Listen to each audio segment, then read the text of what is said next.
Hi everybody, this is Riley here for another Fish Tip in Jamaica. Welcome to my channel. Welcome to this discussion. Let's hope that this discussion will not be too long.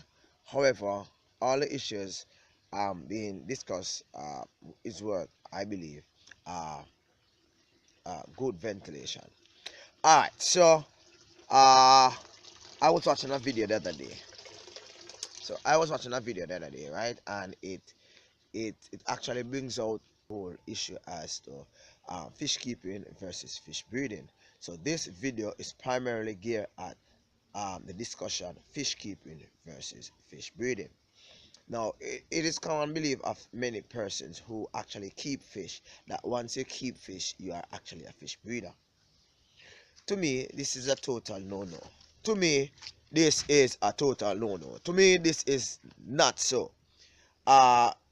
If you have a fish and you keep the fish in an aquarium and that fish do reproduce, I can guarantee you that the reproduction of that fish is not to the quality as if you were intending to breed. Follow me now. Now, let's look at a swordtail. A swordtail, when reached the maximum size and age and capacity to breed, can give you roughly between 50 to 60 fries, right? Okay, a swordtail in a community tank. Let's say you have some fish and you have it in a community tank. That swordtail will give you an average of probably about 4 or 5 if you are so lucky. Because what will happen is that the tank mates will actually consume the fries. Whenever you're a fish keeper, you tend to keep your aquarium prim and proper. You would not have kept your fish like I have been doing in ponds and not being able to actually view them as you wish, because you're just a fish keeper who love fish, who look about the aesthetic nature of your fish aquarium. And whilst reproduction might occur, but that is not your primary focus. Now, fish breeding.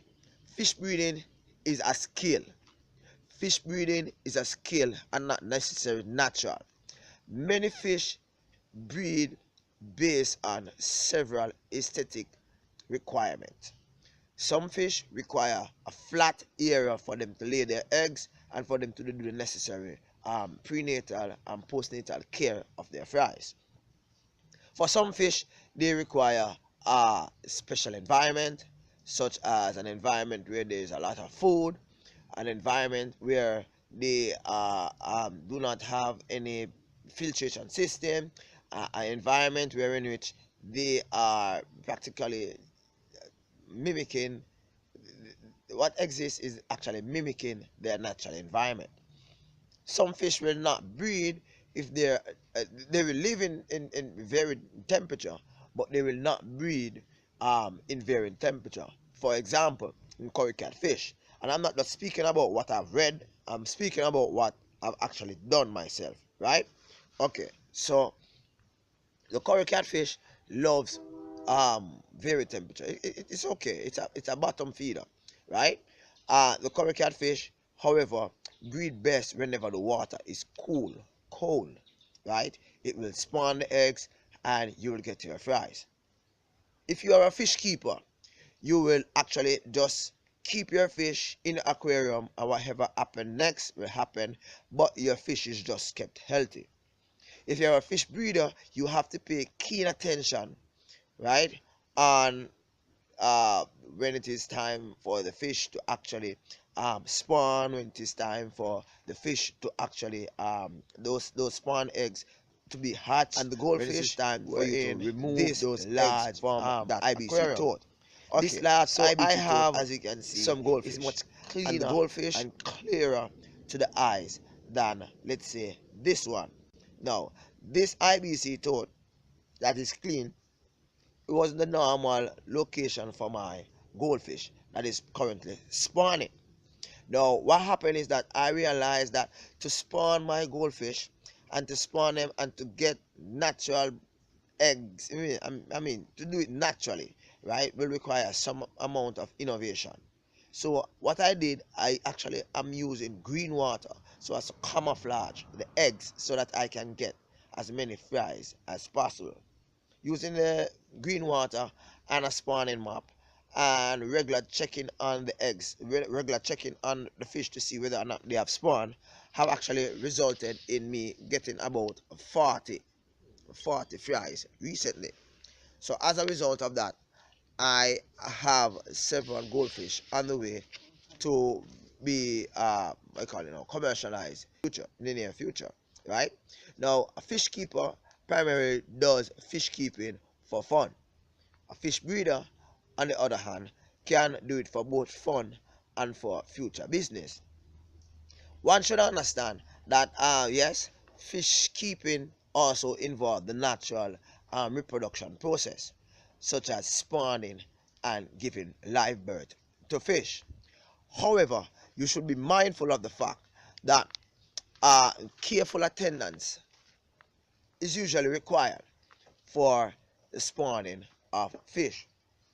Hypothetically speaking, many persons may be of the belief that keeping your fish, once you have fish, you automatically become I call it a fish breeder, right? This is not so. Once you're on YouTube, you automatically be a star. It's as if you're saying that, right? That is not true. You can be on YouTube for several years and nobody notice you, right? You have to take special effort. It takes special effort for you to actually climb that ladder of not being known to be known and not being appreciated to be appreciated. Okay, so several persons are of the opinion that uh many persons are breeding fish and they are just breeding fish because they want to be popular. uh I don't agree with that. Persons actually breed fish because they want to do it because they find it to be fun, and also uh is a means of earning some funds. So my system here, it takes a lot of money to actually keep my system afloat. So if I can breed, let's say 70-80 goldfish within a 3 months period and bring them to fruition within 6 months and sell them and get some monies in which I can use to maintain my fish keeping experience, I think I have done a lot, right? I think I'm able now to maintain myself going forward, purchasing feed, medication, and also taking care of some of the bills such as the water and the light. Fish keeping obviously is different from fish breeding, right? The mechanism used for fish keeping is totally different, in some cases similar, for fish keeping and fish breeding. For example, let's look at the boomer, right? The boomer requires a lot of rock work, right? For a fish to be a mount brooder and not having rock work, you notice that that fish, if it's in a community tank or it's in a species only tank, will be harassed by the other fish. However, with the rock work, what you'll find is that these fish are able to go in solitude, because for 2 weeks the emboomer will not eat until the fries actually come to fruition. So therefore, careful attendance is given to fish, special fish that you wish to breed. Now, some fish are sterile while some are not, right? Especially the hybrid. I'm coming to a different video on that, right? But for now, I believe that anyone can become a fish breeder and anyone can become a fish keeper. However, both requires different, should I say, both requires different setup so as to be successful in either, right? I never wanted this video to be long. I wanted it to be short because it's my opinion that whenever your video is too long, persons get bored after the first 3 minutes. But you know, you do your thing because you find it something that is appealing, and this is very early in the morning, after 6 in Sunday morning, and this have been wrestling with me from Friday evening. So I just tried to get out early this morning so as to do this video, so as to be at peace with myself. Now I'm going back to bed. But before that, I say 2 pointers to close. One, not because you actually get a few fries or get a few eggs in your aquarium doesn't mean that you're a fish breeder. That's true, right? Not because you have a setup that gives you awesome fish collection, that doesn't mean that you're a fish keeper. Food for thought. Did you know that you can be an awesome fish breeder but really a lousy fish keeper? Because what happened is that you have not spent the time, enough time, to actually maintain and care for your fish, because you're just always breeding the fish and selling them. So therefore your fish doesn't really get that primary caring it needs, so as to experience longevity in life, right? So you might have a point there where you talk about not all fish keepers are fish breeders. However, point to note that fish breeders are significant to the fish keeping hobby, right? And whether you're casual or you're intentional fish breeder, um you must know that there are careful stands that you should take, and I'm going to be doing a video on that. And Fish Laws One actually brought it up the other day, in which I'm going to be digging in the papers so as to ensure that what I've said, what I'm going to be saying, is authentic. The whole idea of inbreeding of your varied fish species. You have a goldfish, and you go in the pet shop, right? I see 6 goldfish or 20 goldfish in an aquarium, and you told the attendant that you tell the attendant that you need a male and a female, and they find the male and they find the female, and you're home with it, and then now you put them out, and they spawn, and they give you several different um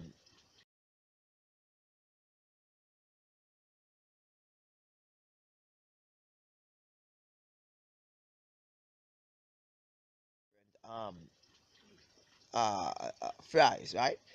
So over the months you have been spawning them, and you realize that after a while you have crooked tail, you have missing fin, missing eye, and all different manner of things, right? For me, whenever I am intended to breed fish, I would purchase one male from one location and go to another location and purchase the female, because I do not want inbreeding. So careful attention is paid with regard to fish breeding by many fish breeders. This is Riley here for Fish Keeping Jamaica. I'll continue the discussion in other medium. Thank you very much for watching. Have an awesome day. I hope that this information shared with you is worthwhile. Follow me on Instagram at Fish Keeping Jamaica. Share your comments, right? Let me know why you disagree, if you dislike. Uh, Tell me your contribution to, share with me your contribution to this discussion. Appreciate you stopping by. Irie from the Rally here. Peace.